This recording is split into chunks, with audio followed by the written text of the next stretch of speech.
I'm Jim Tobin with Carusele. Today I'm joined by Susan Flower. We have a lot of experience working with beauty brands doing influencer marketing. And we've seen some trends over the years, whether you're sort of a drugstore brand at a lower cost, whether you're a high cost but not well known sort of boutique brand, or whether you're one of the best known beauty brands in the world. There's some differences here.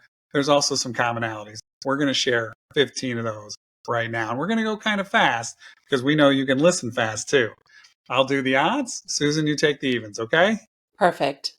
All right. Tip number one, influencers in the beauty space, they are not monogamous. They try and they talk about lots of products and lots of brands. And because of that, you as a brand have to avoid shill anything Barbie.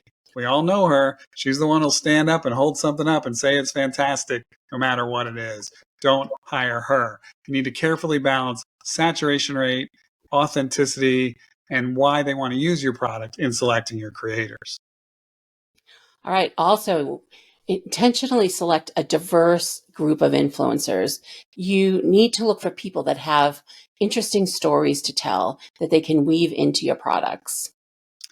And it's not new, but hauls and how-tos and tutorials, they do very well in the beauty space.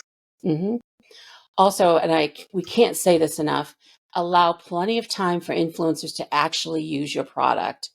Otherwise, they can't speak authentically about your products, and the consumers pick up on this.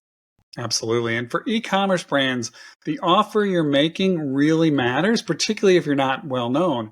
We had one client where the threshold for free shipping was too high and we were driving a lot of traffic and a lot of clicks, but then we saw these really high cart abandonment rates. Once we lowered that free shipping price point, things got better. But especially for e-commerce, but really all programs, you have to be prepared to optimize as you go, use a wide array of targeting, and see what drives the best ROAS. If you're selling on Amazon, of course, that'll be tougher to get that immediate ROAS because the tracking breaks when you go to the product pages. So one way to go there is measure pre-campaign, during the campaign, and post-campaign to see your lift. We did this for one product on Amazon, and it went from the number 3 selling product for that brand all the way to number 1.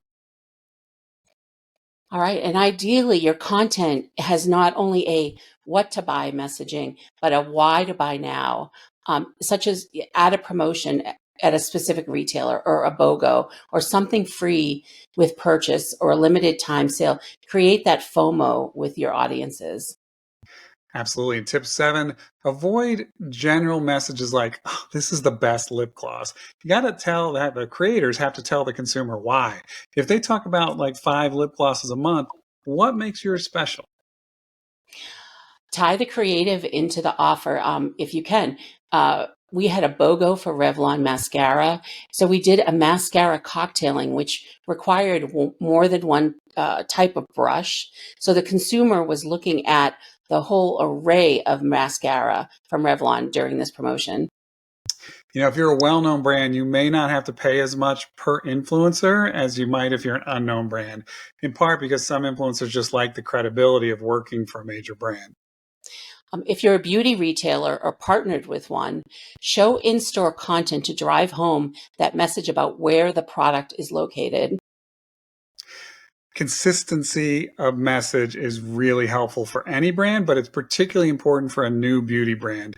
It's hard to get someone to buy something the first time they hear about it. So ideally, budget for a 6-month program, and you can save money by hiring your high performing influencers from the first set of content. So maybe longer term deals. And we find that content typically performs better.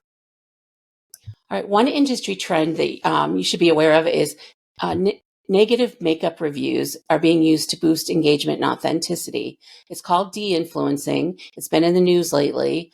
Instead of telling you what to buy, influencers are telling consumers what not to buy. Why it matters? It's viewed as more authentic than positive endorsements. Just something to keep in mind. We're already up to tip 13. We told you we were going to be moving fast. FTC compliance. There's so much content in the beauty space that goes undisclosed, and it's problematic. I mean, the brand could be fined for this, but it also whittles away at consumer trust. And there's a good amount of research that shows those disclosures actually don't hurt sales, and in some cases improve sales. So encourage your creators to disclose. All right, number 14, the use of beauty filters. In January of 23, Michaela Nagara, a TikTok influencer, posted a sponsored review of L'Oreal's telescopic lift mascara. Viewers quickly called her out on it because it seemed like she was wearing false eyelashes and saying that her lashes were the result of the mascara. It was interesting because this video got 60 million views, and her average video view is 2.4 million.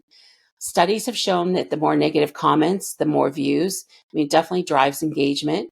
But the interesting thing about this is that people bought the mascara to try and prove she was wearing false eyelashes, and they ended up loving the product.